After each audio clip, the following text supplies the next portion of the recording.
आज का हमारा टॉपिक है चंद्रगुप्त विक्रमादित्य। इनका शासनकाल था 375 ईस्वी से लेकर 414 ईस्वी तक।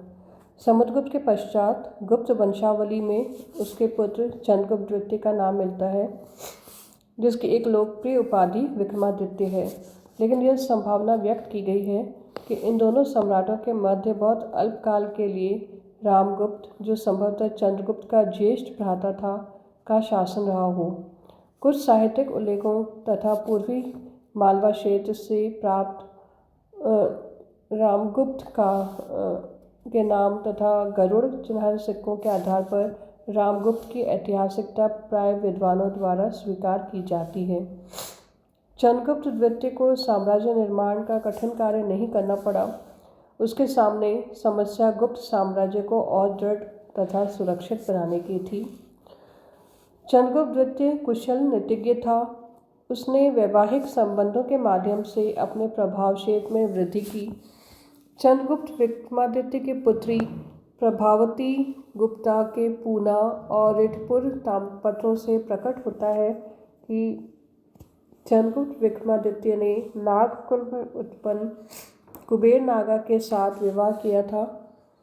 नागवंश तत्कालीन भारत का एक प्रतिष्ठित वंश था। इस वंश की अनेक शाखाएं भारतवर्ष के भिन्न भिन्न प्रदेशों में शासन करती थीं। समुद्रगुप्त की दिग्विजय के परिणाम स्वरूप उत्तरी भारत के अनेक प्रदेश तो नागवंश के हाथ से निकल गए थे, परंतु पश्चिमी और दक्षिणी भारत के कुछ प्रदेशों पर उसके पश्चात भी इस वंश का राज्य चलता रहा। अपने दक्षिणी अभियान में समुद्रगुप्त ने संभवतः नाग प्रदेशों पर आक्रमण नहीं किया था। चंद्रगुप्त द्वितीय के साथ विवाह संबंध हो जाने से नागवंश गुप्त वंश का मित्र बन गया।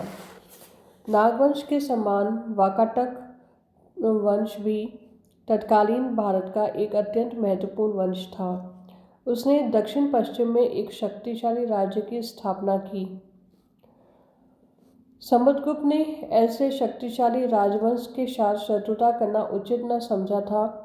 इसी से उसने अपने दक्षिणी अभियान में इस वंश के राज्य पर आक्रमण नहीं किया था। उधर चंद्रगुप्त द्वितीय पश्चिमी भारत में मालवा, गुजरात और काठियावाड़ में विद्यमान शक राज्य का विनाश करना चाहता था। अपने राज्य की भौगोलिक स्थिति के कारण वाकाटक नरेश गुजरात और काठियावाड़ के शकों पर आक्रमण करने वाले उत्तरी भारत के राजा को हानि और लाभ दोनों ही पहुंचा सकता था।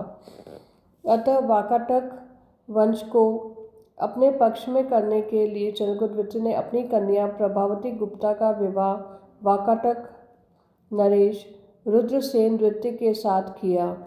इस संबंध से चंद्रगुप्त को शकों पर विजय प्राप्त करने में बड़ी सुविधा रही होगी।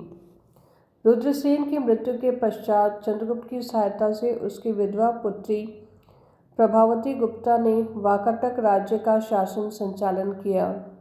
प्रभावती गुप्ता ने के शासनकाल में वाकाटक राज्य गुप्तों के प्रभाव में और भी अधिक आ गया। ऐसा प्रतीत होता है कि इस समय चंद्रगुप्त द्वितीय द्वारा भेजे हुए अनेक गुप्त पदाधिकारी वाकाटक राज्य में विद्यमान थे। ये अपने स्वामी की विधवा पुत्री को शासन संचालन में सहायता देते थे। प्रभावती के पूना ताम्रपत्रों में पूर्वी गुप्त लिपि का प्रयोग किया गया है। यही नहीं, उनमें वाकाटक वंशावली के स्थान पर गुप्त वंशावली मिलती है। इन तथ्यों से वाकाटक वंश के ऊपर गुप्त वंश के भारी प्रभाव का अनुमान हो जाता है। इस प्रकार हम देखते हैं कि चंद्रगुप्त द्वितीय ने वाकाटक वंश के साथ जो विवाह संबंध स्थापित किया वह राजनीतिक दृष्टि से बहुत महत्वपूर्ण सिद्ध हुआ। शांति वर्मा के तालगुण स्तंभ में कहा गया है कि कदम्ब वंश के शासक काकुत्स्थ वर्मा की राजकन्या गुप्तकुल में ब्याही गई थी। काकुत्स्थ वर्मा चंद्रगुप्त विक्रमादित्य का समसामयिक था। हो सकता है उसने अपनी एक राजकन्या का विवाह चंद्रगुप्त के पुत्र कुमारगुप्त के साथ किया हो। कदम्ब वंश ब्राह्मण राजवंश था, जिन्हें प्राचीन साहित्यिक साक्ष्यों में कुंतल प्रदेश का शासक कहा गया है। बम्बई प्रांत का दक्षिणी भाग और कर्नाटक राज्य का उत्तरी भाग कुंतल राज्य के अंतर्गत आता था। भोज के श्रृंगार प्रकाश के अनुसार विक्रमादित्य ने कालिदास को कुंतल नरेश के पास राजदूत बनाकर भेजा था। कुंतल के इस दक्षिण भारतीय राजवंश के साथ विवाह संबंध द्वारा चंद्रगुप्त द्वितीय का यश दक्षिण भारत में भी फैला होगा। राजनीतिक दृष्टि से चंद्रगुप्त द्वितीय के शासनकाल की एक महत्वपूर्ण घटना एवं उपलब्धि उसकी शक विजय थी। पश्चिमी भारत में इस समय भी शकों का अभाव था। उनका अधिकार गुजरात, काठियावाड़ तथा पश्चिमी मालवा प्रदेश पर था। यद्यपि समुद्रगुप्त के भय से आक्रांत होकर उन्होंने उसकी मैत्री संधि कर ली थी, लेकिन अवसर पाते ही वे भारत पर प्रहार करने को तैयार बैठे थे। विशाखदत्त के देवीचंद गुप्त नामक नाटक में रामगुप्त के समय में हुए शक आक्रमण का उल्लेख मिलता है। चंद्रगुप्त द्वितीय विक्रमादित्य ने शकों से लोहा लेने की ठान ली। मालवा में दोनों के राज्य सटे हुए थे। पश्चिमी मालवा में शक थे, पूर्वी मालवा गुप्तों के अधीन था। शकों के उन्मूलन के लिए चंद्रगुप्त ने पूर्वी मालवा को ही अपना आधार बनाया। चंद्रगुप्त के संधि विग्राहिक शाह वीरसेन का एक अभिलेख भिलसा के समीप उदयगिरी में मिलता है, जिसमें वह लिखता है कि शाह वीरसेन सारी पृथ्वी की जय कामना करते हुए स्वयं अपने राजा के साथ भी यहाँ आया। इसमें संदेह नहीं कि चंद्रगुप्त द्वितीय का यहाँ आना उसका शक अभियान के प्रसंग में हुआ था। चंद्रगुप्त के शकों को परास्त कर उन पर विजय प्राप्त कर ली। उसने अंतिम शक क्षत्रप शासक रुद्र सिंह तृतीय का वध कर दिया और उसके साथ ही भारत में शक शक्ति का अंत हो गया। रुद्र सिंह तृतीय के सिक्कों से ज्ञात अंतिम तिथि 388 ईस्वी या 397 ईस्वी है। इसके बाद किसी शक क्षत्रप की जानकारी नहीं मिलती। चंद्रगुप्त ने शकों पर विजय के बाद पश्चिमी मालवा के क्षेत्र में शक क्षत्रपों की मुद्राओं के अनुकरण में अपनी रजत मुद्राएं प्रचलित कीं। इन सिक्कों पर सबसे पहली तिथि गुप्त संवत 90 या 410 ईस्वी मिलती है।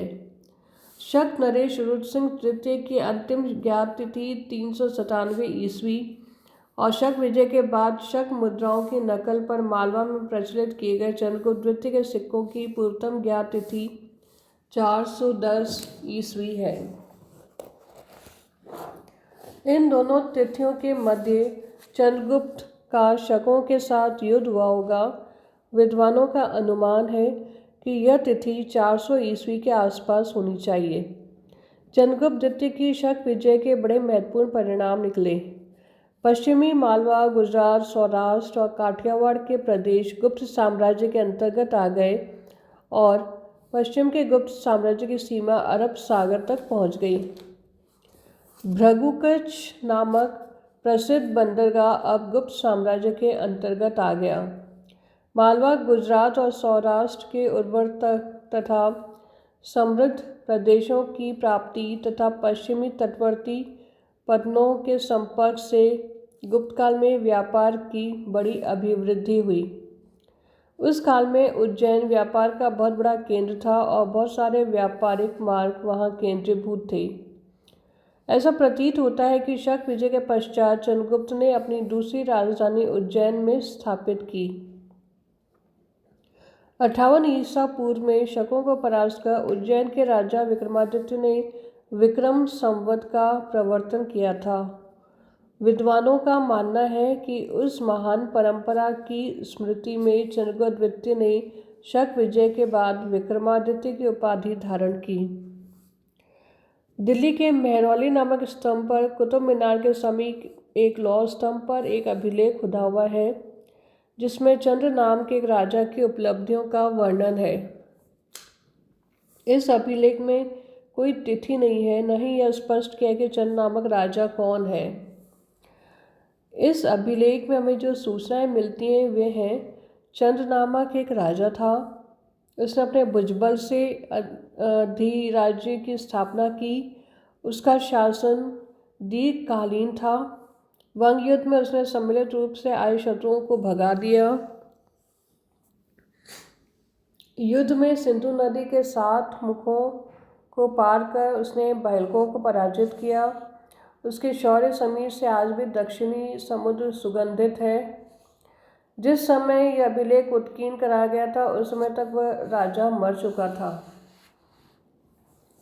राजा वैष्णव धर्मावलंबी था। उसने विष्णुपद नामक पर्वत पर विष्णु भगवान का ध्वज स्थापित किया। अधिकांश विद्वान इस स्तंभ लेख के चंद्र का समीकरण चंद्रगुप्त द्वितीय विक्रमादित्य से करते हैं। इस स्तंभ लेख में कोई तिथि नहीं है, परंतु इसकी लिपि निश्चित रूप से गुप्तकालीन है। इस अभिलेख से चंद्रगुप्त विक्रमादित्य की कुछ अन्य उपलब्धियों पर भी प्रकाश पड़ता है, जैसे बंगाल विजय, बाहल्क प्रदेशों की विजय, दक्षिणापथ पर पुनः आधिपत्य स्थापन। यह उल्लेखनीय कि बंगाल पर समुद्रगुप्त का भी आधिपत्य था। समुद्रगुप्त का अधिकार संभवतः दक्षिण बंगाल पर था और चंद्रगुप्त द्वितीय ने उत्तरी और पूर्वी बंगाल को भी अपने अधिकार में कर लिया था। बाहल्क को बैक्ट्रिया माना जाए या इससे अभिप्राय नदियों के देश पंजाब प्रदेश से है। ऐसा प्रतीत होता है कि पश्चिमोत्तर भारत में कुषाणों के वंशज अभी तक राज्य कर रहे थे और संभवतः इन्हें ही बाहल्क जाति के नाम से संबोधित कर दिया गया होगा। चंद्रगुप्त द्वितीय सिंधु नदी की निचली घाटी के प्रदेशों को जीतता हुआ पंजाब पहुंचा होगा और बाहल्कों को जीता होगा। लेकिन यह संभावना भी व्यक्त की गई है कि चंद्रगुप्त द्वितीय सिंधु नदी की 7 सहायक नदियों को पार कर काबुल अफगानिस्तान प्रदेश से पहुंचा हो और बाहल्क को जीतकर उसने अपनी साम्राज्य सीमा को बैक्ट्रिया तक पहुंचा दिया हो। यदि हम मेहरौली लेख के चंद्र को चंद्रगुप्त स्वीकार कर लें तो ये लेख से यह भी ध्वनित होता है कि चंद्रगुप्त द्वितीय ने दक्षिणापथ के क्षेत्रों में अपने पराक्रम और प्रताप से पुनः गुप्तों का आधिपत्य दृढ़ किया।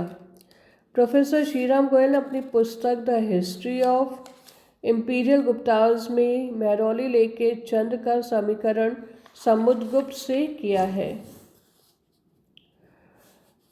चंद्रगुप्त द्वितीय के साम्राज्य की पश्चिमी सीमा कम से कम पंजाब तक अवश्य थी और यह संभावित है कि बल्ख तक का क्षेत्र उसके अधीन हो।